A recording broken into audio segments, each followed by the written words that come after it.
ہم جناب نبی کریم صلی اللہ علیہ وسلم کی ولادت بسعادت سے پہلے کے حالات اور مکہ مکرمہ اور بیت اللہ شریف کی تاریخ کے بارے میں گفتگو کر رہے ہیں کہ سب سے پہلے بیت اللہ سیدنا آدم علیہ السلام نے تعمیر فرمایا اور پھر اس کی مرمت کا کام سیدنا شیث علیہ السلام نے کیا اور طوفان نوح تک بیت اللہ دنیا میں موجود تھا، اور طوفان نوح کے وقت اللہ نے اس عمارت کو بیت اللہ کو منہدم فرما دیا۔ اور پھر سیدنا ابراہیم خلیل اللہ اور سیدنا اسماعیل ذبیح اللہ، یہ دو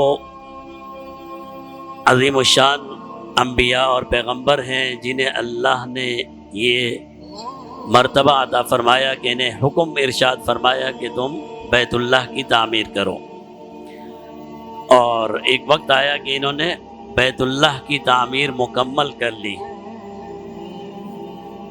روایات میں آتا ہے کہ سیدنا ابراہیم خلیل اللہ نے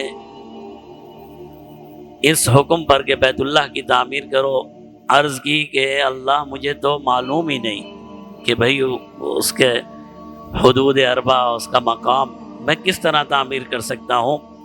تو اللہ نے جبرائیل امین کے ذریعے سے آپ کو وہ بنیادیں عطا فرمائی جس پر بیت اللہ کی پہلی تعمیر ہوئی تھی، اور پھر آپ نے اور سیدنا اسماعیل ذبیح اللہ نے اور اس زمانے کے لوگوں نے، اور بعض روایات میں ہے فرشتوں نے مل کر بیت اللہ کو تعمیر کیا، اور اللہ نے قرآن کریم میں جا بجا ان واقعات کا تذکرہ فرمایا ہے کہ ابراہیم اور اسماعیل علیہم السلام جب بیت اللہ کی تعمیر کر رہے تھے تو کن الفاظ میں اپنے رب کے سامنے مناجات اور دعائیں کر رہے تھے۔ تو ان دعاؤں میں سے ایک دعا یہ تھی جو ہم نے ربنا تقبل منا انک انت السمیع العلیم، اے اللہ ہمارے اس عمل کو اپنی بارگاہ میں قبول فرما لے۔ انہی دعاؤں میں ایک دعا یہ تھی ربنا وابعث فیہم رسولا من انفسہم یتلو علیہم آیاتہ ویزکیہم ویعلمہم الکتاب والحکمہ، اے اللہ ان اہل مکہ میں سے، ان لوگوں میں سے، اس نسل میں سے، اور نسل یہ سیدنا اسماعیل ذبیح اللہ کی ہے، اس نسل میں سے ایک ایسا پیغمبر انہیں عطا فرما یتلو علیہم آیاتہ ویزکیہم ویعلمہم الکتاب والحکمہ، جو ان کے درمیان آپ کی وعظ و نصیحت، ان کی اخلاق ظاہرہ اور باطنہ کو سنوارے اور آپ کے احکامات ان تک پہنچائے۔ یہ دعا کب ہو رہی ہے؟ جب بیت اللہ کی تعمیر کا سلسلہ جاری ہے، بعض نے کہا اس سے بھی پہلے اور بعض نے کہا اس سے بعد، بہرحال بیت اللہ کی تعمیر کے وقت یہ دعا ہو رہی ہے۔ اللہ نے اس دعا کو قبول فرمایا، اور اس واقعے کے تقریباً،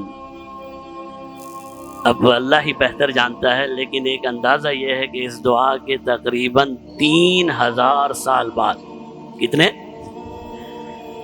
3000 سال بعد جناب نبی کریم صلی اللہ علیہ وسلم اس دنیا میں تشریف لائے۔ کتنے؟ 3000 سال۔ آج ہم بھی دعا کرتے ہیں نا 10 منٹ بعد کہتے ہیں یار دعا قبول نہیں ہوئی، اللہ معاف فرمائے۔ 10 منٹ بھی دعا نہیں کر سکتے۔ کسی مولوی صاحب کے پاس بندہ جاتا ہے، کہتا ہے مولوی صاحب میرے لیے دعا کرنا، یہ ہو جائے وہ ہو جائے فلاں ہو جائے، دعا ہو گئی، یا کہتا ہے وظیفہ دے دو، کچھ مجھے پڑھنے کے لیے دے دو۔ کسی نے کہا بھئی یہ سورت پڑھو وہ سورت پڑھو، ابھی 2 دن بھی نہیں گزرتے، 4 دن بھی نہیں گزرتے، فائدہ نہیں ہو رہا۔ مولوی صاحب اس وظیفے سے کوئی فائدہ نہیں ہو رہا۔ اللہ کے بندے 2 دن میں اور 4 دن میں 2 نبی دعا کر رہے ہیں۔ اور اس کا اثر اور اس کا اظہار کتنے سالوں کے بعد ہو رہا ہے؟ 3000 سال کے بعد. اور میری اور تیری دعا تو پھر اس قابل ہی نہیں ہے اللہ تعالیٰ معاف فرمائے جو ہم مانگتے ہیں. لیکن اس کے باوجود بھی اللہ فرماتے ہیں وَهُوَ الَّذِي يَقْبَلُ التَّوْبَةَ عَنْ عِبَادِهِ. اللہ ہی وہ ذات ہے جو اپنی بندہ کی توبہ بھی ایک دعا ہے، قبول فرماتا ہے. وَقَالَ رَبُّكُمُ ادْعُونِي أَسْتَجِبْ لَكُمْ. آپ کا رب، تمہارا رب تم سے یہ کہہ رہا ہے ادعونی استجب لکم، مجھ سے مانگو میں تمہاری دعاؤں کو قبول کروں گا.